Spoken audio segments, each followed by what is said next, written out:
Bismillahirrahmanirrahim. Assalamualaikum warahmatullahi taala wabarakatuh. Bertemu kita lagi dalam mata pelajaran Sirah tahun 4 bersama saya Ustaz Muhammad Hilmi bin Sanusi. Pada minggu ini kita akan belajar pada tajuk baru iaitu dakwah secara terang dan terbuka bahagian 1. Okey, kenapa saya buat untuk bahagian 1? Kerana tajuk ini sangat panjang. Okey, jadi saya akan ringkaskan sedikit untuk bahagian 1. Minggu depan kita akan masuk pada bahagian 2. Terlebih dahulu kita akan belajar tentang bahagian 1 dulu ya. Okey, untuk dakwah secara terbuka.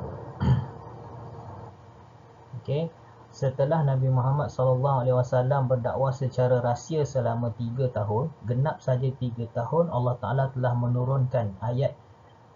menurunkan wahyu yang menyuruh mengarahkan Nabi Muhammad ini berdakwah secara terbuka. Okey, antara ayat yang berbunyi ialah Bismillahirrahmanirrahim. Fasda' bima tu'maru wa a'rid 'anil musyrikin. Yang bermaksud maka sampaikanlah secara terus dan terang apa yang diperintahkan kepadamu wahai Muhammad dan berpalinglah daripada orang-orang musyrikin. Surah Al-Hijri ayat 94. Dan ayat ini telah menegaskan bahawa Allah Subhanahu Wa Taala telah mengarahkan Nabi Muhammad SAW supaya berdakwah secara terbuka. Ayat ini jelas ya, menunjukkan bahawa Nabi Muhammad ini diarahkan oleh Allah supaya berdakwah secara terbuka, tidak perlu lagi bersembunyi. Okey. Setelah Nabi Muhammad SAW menerima wahyu tersebut, Nabi Muhammad SAW terus bergegas menaiki Bukit Safa dan menyeru penduduk Mekah datang mendengar seruan dakwah baginda. Okey, naik saja ke Bukit Safa dan panggil semua penduduk Mekah pada waktu itu untuk mendengar dakwah yang ingin disampaikan oleh Rasulullah sallallahu alaihi wasallam. Okey, yang kedua, antara dakwah yang disampaikan oleh Allah, intipati dakwah yang disampaikan, intipati apa yang diperkatakan oleh Rasulullah SAW ketika Nabi berada di Bukit Safa itu ialah yang pertama, Nabi mengajak kita mentauhidkan Allah dan jangan menyekutukannya, iaitu janganlah kita menyembah berhala. Yang kedua, beriman dengan hari kiamat. Dan yang ketiga, percaya antara balasan baik dan buruk.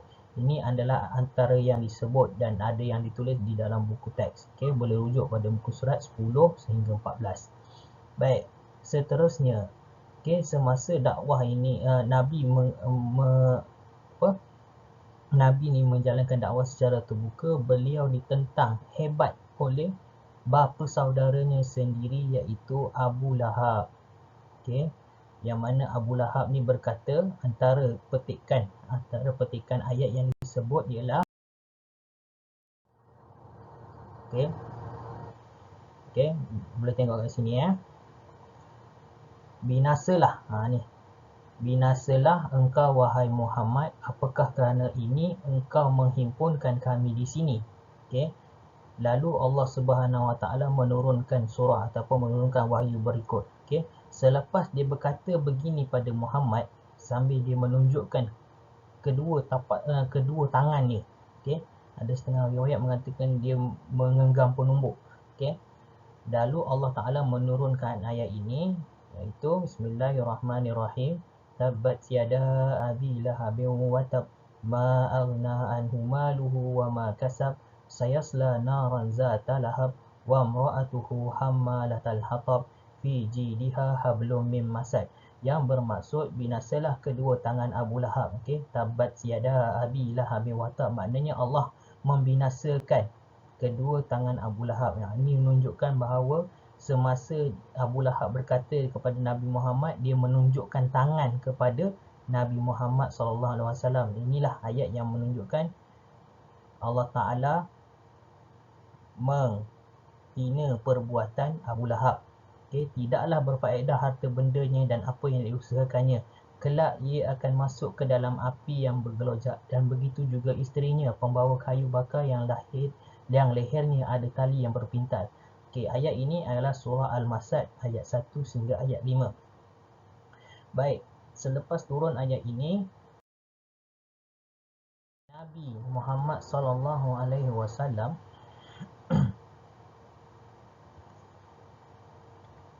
menghimpunkan kaum kerabatnya supaya memeluk Islam. Okay? Dia mengajak seluruh keluarganya mengajak untuk memeluk Islam. Okay? Dan turunlah satu lagi firman Allah Ta'ala, okay, yang berbunyi A'udzubillahi minasyaitonirrajim. Bismillahirrahmanirrahim.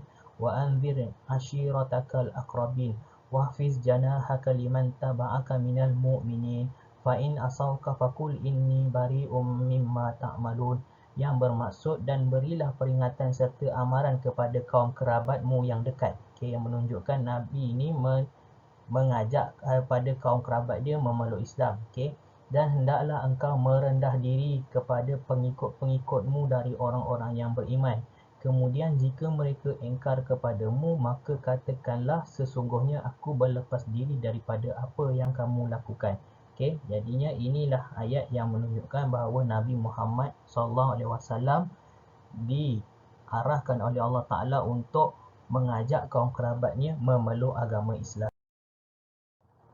Baik, seterusnya kita tengok pada peristiwa selepas dakwah secara terbuka. Okey, untuk peristiwa sejarah selepas dakwah ni ada panjang lagi cerita je. Jadi saya akan buat sambungan ni pada minggu hadapan. Okey. Yang pertama, Rasulullah SAW berdakwah tidak mengira masa. Okey. Yang kedua, terus mengajak untuk mentauhidkan Allah dan tinggalkan penyembahan berhala. Seterusnya, Nabi Muhammad SAW dihalang oleh Abu Jahal dan Abu Lahab. Okey, dua nama ni. Abu Jahal dan Abu Lahab ni antara dua nama yang sangat-sangat masyhur pada satu ketika dulu, yang mana dua-dua nama ini memang selalu mengganggu, menghalang urusan dakwah baginda Rasulullah SAW. Abu Jahal dan Abu Lahab, ya. Dan seterusnya, Abu Jahal dan Abu Lahab menyeru, dia pun dua-dua orang ni pun menyeru agak berdakwah juga, tapi berdakwahnya dengan secara tidak betul lah. Menyeru supaya jangan meninggalkan ajaran dan amalan nenek moyang mereka. Nabi Muhammad SAW mengajak tinggalkan berhala, tetapi dia mengajak untuk jangan tinggalkan ajaran dia orang, iaitu ajaran penyembahan berhala, yang mana itu menjadi amalan dan budaya mereka pada satu ketika dulu. Okey.